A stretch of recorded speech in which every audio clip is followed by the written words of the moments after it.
The Smackdown vs. Raw games are notorious for having some of the most iconic game modes in all of wrestling video games, with well-renowned modes like General Manager mode, Road to WrestleMania, and of course Universe mode, as well as the single-player story modes coming with entertaining storylines and cutscenes. Smackdown vs. Raw 2009 was the game where GM mode sadly came to an end, and Road to WrestleMania was introduced. However, I am here to travel to a place I'm sure many of you have never been, and that is the forgotten game mode of Smackdown vs. Raw 2009, Career Mode. We're going to be going in completely blind here, and it seems you can be just about anybody on the roster. I'm going to roll with my boy Shelton Benjamin. We've got the option to customize the rosters even. I like it. Just a few tweaks and we are good to go with Smackdown. We're going to start out on the United States Championship path apparently, and honestly this doesn't give me a great feeling, but here we go. Our first match took place with Paul London, and that was a cakewalk. We have officially made our first step into the United States title path. After each match, we are given a match rating based on stars, and I'm going to need a certain amount to advance, whatever that means. Regardless, we've got Kofi Kingston up next, however he's got no chance.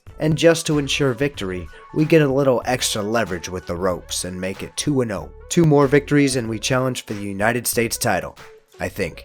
Up next brought upon the Samoan Bulldozer, who did provide a bit more resistance than the others, although he would eventually succumb to the gold standard. There are no cutscenes after the matches, and with no real story going on, I'm pretty disinterested once the match is over. We need to put on a 4-star banger with our guy Chavito here, so let's see what he's got. I'm going to change this to a no DQ match and see if that helps with our rating. After beating our boy Chavito up a little bit, we do manage to get those 4 stars. We can now challenge to become the #1 contender. Honestly, I thought we had already done that. I guess we even get to choose who we face. Despite this atrocious camera view, we are able to defeat Paul London and officially name ourselves #1 contender for someone's US title.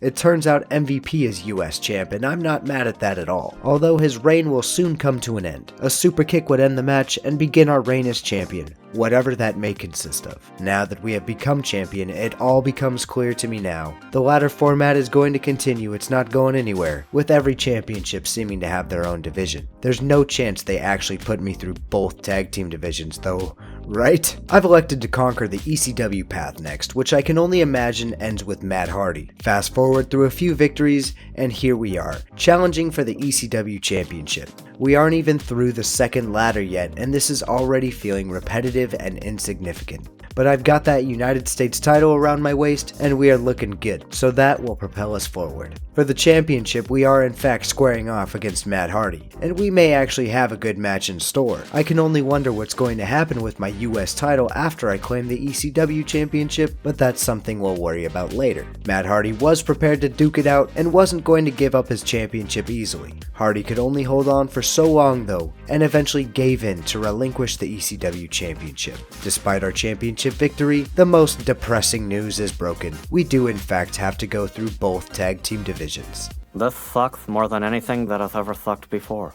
All I can hope for is some kind of payoff when it's all over. I might as well get the first one out of the way. Interestingly enough, we get to choose our partner from a pool of guys we've already defeated. I'm gonna roll with MVP and go do some great things. I've got a feeling we will be taking advantage of the Extreme Rules stipulation quite a bit. I like that MVP and I are coming out together, though it seems they've taken my US Championship belt away, which doesn't feel great. It turns out the team of MVP and Shelton Benjamin is actually a total unit, and this spells trouble for the teams in the division. The pairing of Brian Kendrick and Jimmy Wang Yang is pretty strange, but regardless, the impeccable teamwork of Benjamin and MVP prevails in a 5-star banger. Not even the team of The Miz and Morrison could stop this freight train, and we have almost reached #1 contender status. We put the L in La Familia, and we have got the tag champs in our sights. Despite the appearance of the arena, we're actually at SummerSlam, but because this match is an Extreme Rules match, there's no other venue possible except the Land of Extreme. You'd think an Extreme Rules match would favor the Hardy Boys, but they were no match for the soon-to-be new WWE Tag Team Champions. I gotta say, I'm glad to have gotten that over with without actually having to play any traditional tag matches.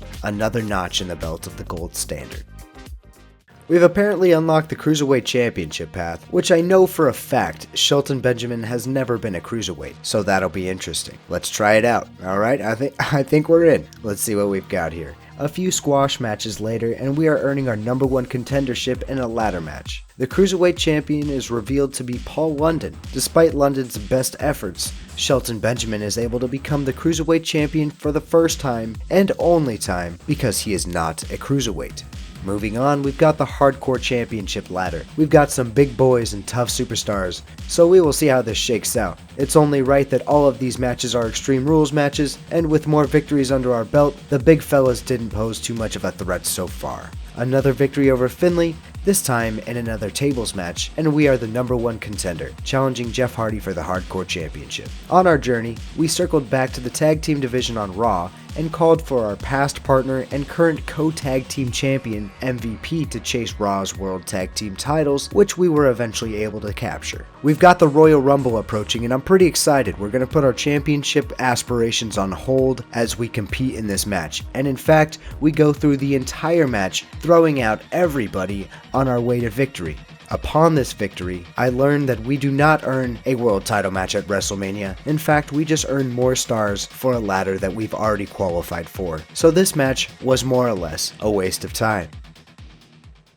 We had finally delved into the Intercontinental division here on Monday nights, where I was in some seriously elite company. After conquering Festus in a 5-star bout at WrestleMania, Shelton Benjamin was once again able to call himself the Intercontinental Champion. Pretty disappointing that the fact we were at WrestleMania didn't matter at all. We were given the option to compete in the Money in the Bank ladder match, though for extra stars. We've finally arrived at the world title scene, which undeniably proved more challenging than anything we've encountered so far. Though the same formula of hitting 3 to 4 finishers and ending the match applied here. We climbed the ladder, put on a few bangers, and finally claimed every single championship possible in the WWE at this time. The most satisfying thing about this run was rewarding our boy Shelton Benjamin with a much deserved world championship, though it's safe to say I am relieved to have completed this mode. The only bit of congratulations this game gave me was this screen, telling me I needed to now defend my championships. Something that I have no plan on doing. My final verdict, this mode is primarily designed to improve the stats and abilities of your created wrestlers,